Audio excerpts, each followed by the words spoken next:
Assalamualaikum warahmatullahi wabarakatuh.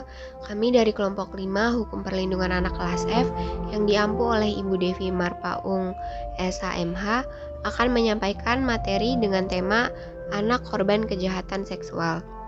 Kelompok kami beranggotakan Andrew Christian, Farhan Fauzi Ahmad, Fikri Nurzi, Matthew, Regita Eka Cahyani, Thorik Al-Kausar, dan M. Naufal.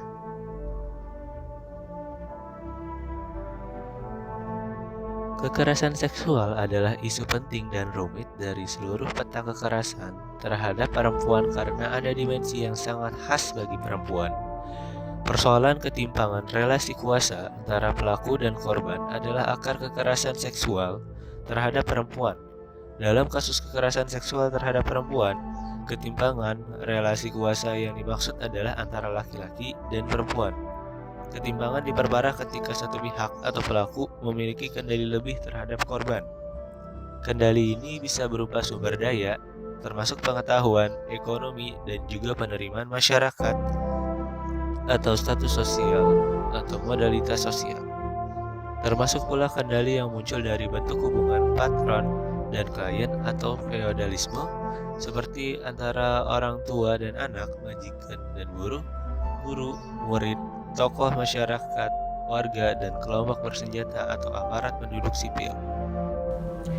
Kekerasan terhadap anak adalah segala sesuatu yang membuat anak tersiksa, baik secara fisik, psikologis, maupun mental. Kekerasan terhadap anak adalah suatu tindakan penganiayaan atau perlakuan salah pada anak dalam bentuk menyakiti fisik, emosional, seksual, melalaikan pengasuhan dan eksploitasi untuk kepentingan komersial yang nyata ataupun tidak dapat membahayakan kesehatan, kelangsungan hidup, martabat, atau perkembangannya. Tindakan kekerasan diperoleh dari orang yang bertanggung jawab, dipercaya, atau berkuasa dalam perlindungan anak tersebut. Dilansir dari IFOA Indonesia, Asisten Deputi Perlindungan Anak dari Kekerasan dan Eksploitasi Kementerian Pemberdayaan Perempuan dan Perlindungan Anak, Valentina Ginting, mengatakan bahwa dari 1 Januari hingga 24 Juli 2020 ada 3.296 anak perempuan dan 1.319 anak laki-laki menjadi korban kekerasan.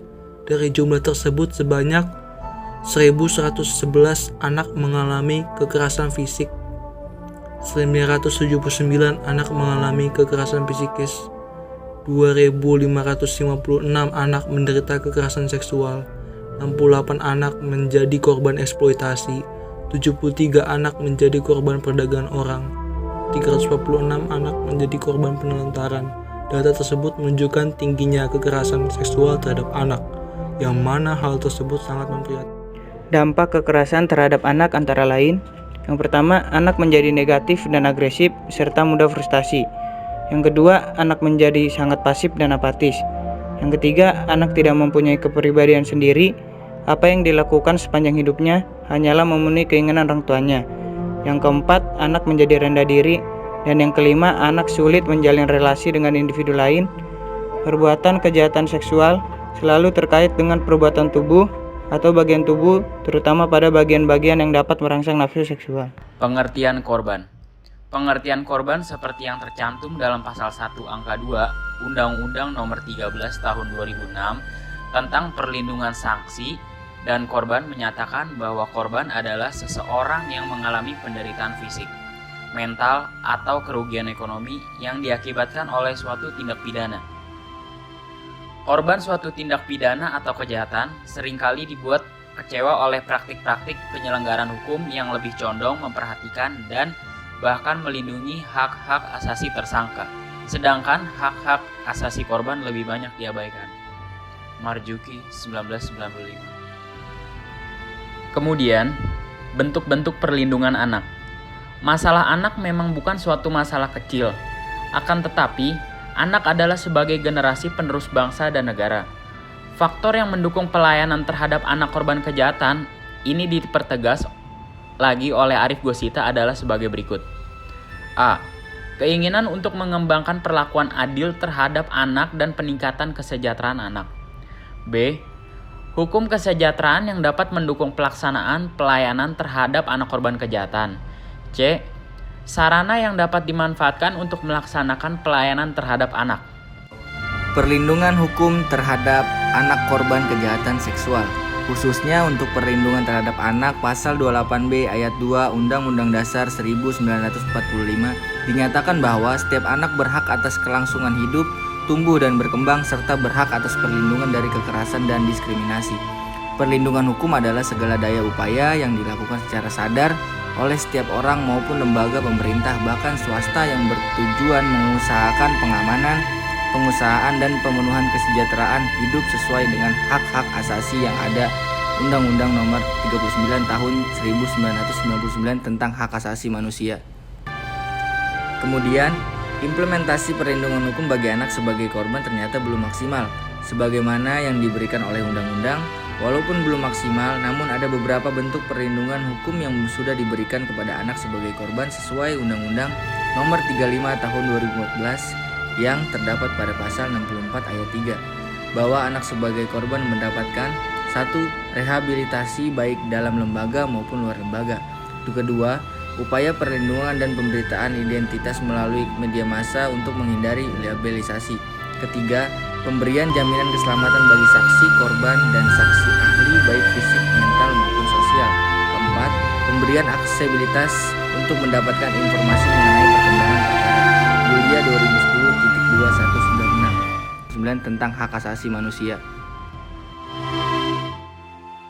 Peran Komisi Perlindungan Anak dalam penanganan kekerasan seksual pada anak. Sebagai wujud nyata bahwa negara sebagai pelindung martabat anak melalui Undang-Undang Nomor 23 Tahun 2002 tentang Perlindungan Anak dan Keputusan Presiden Nomor 77 Tahun 2003 untuk membentuk Komisi Perlindungan Anak Indonesia atau yang biasa disebut dengan KPAI. KPAI merupakan lembaga negara yang bersifat independen yang bertugas untuk melindungi anak-anak bangsa dari segala tindakan yang merugikan mereka. Hal itu sesuai dengan amanat konstitusi kita yang berbunyi, setiap anak berhak atas keberlangsungan hidup, tumbuh, dan berkembang, serta berhak atas perlindungan dari kekerasan dan diskriminasi.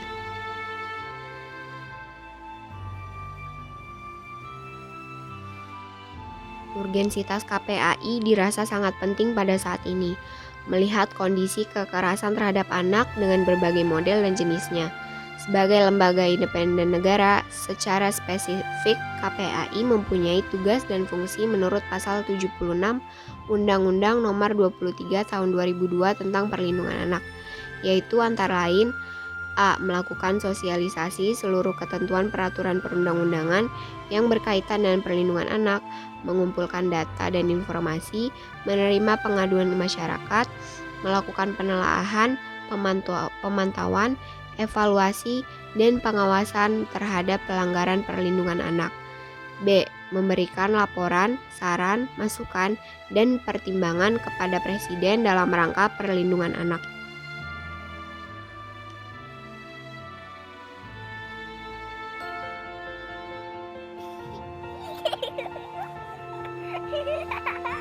Senangnya waktu bermain. Lihat itu. Ada yang mau kasih permen enak. Boleh nggak ya? Kalau tidak ada ibu atau ayah, tidak boleh ya. Anak pintar, jangan ikut orang yang tak dikenal ya. Ingat, kalau ada orang mau cium-cium kamu di tempat sepi, tidak boleh ya. Juga kalau ada orang mau pegang badan, dada, perut, dan sekitar celana, itu tidak boleh. Kalau ada yang memaksa, harus teriak yang keras. Tidak mau! Dan langsung lari ke tempat yang ramai. Tolong! Jangan takut atau malu ya. Cepat kasih tahu orang tua atau guru yang kita sayangi. Tidak boleh ada yang memaksa kita untuk melakukan hal yang tidak kita sukai. Bahkan orang yang paling dekat sekalipun, seperti orang tua, kakak, paman, kakek, guru, teman, atau orang yang tidak kita kenal.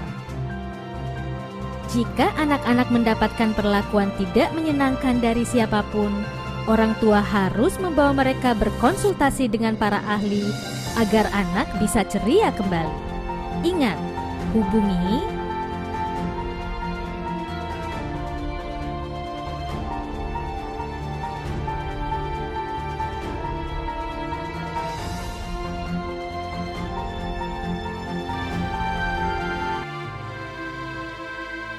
Sekian materi yang dapat kami sampaikan. Semoga bermanfaat bagi kita semua. Kurang lebihnya mohon maaf. Wassalamualaikum warahmatullahi wabarakatuh.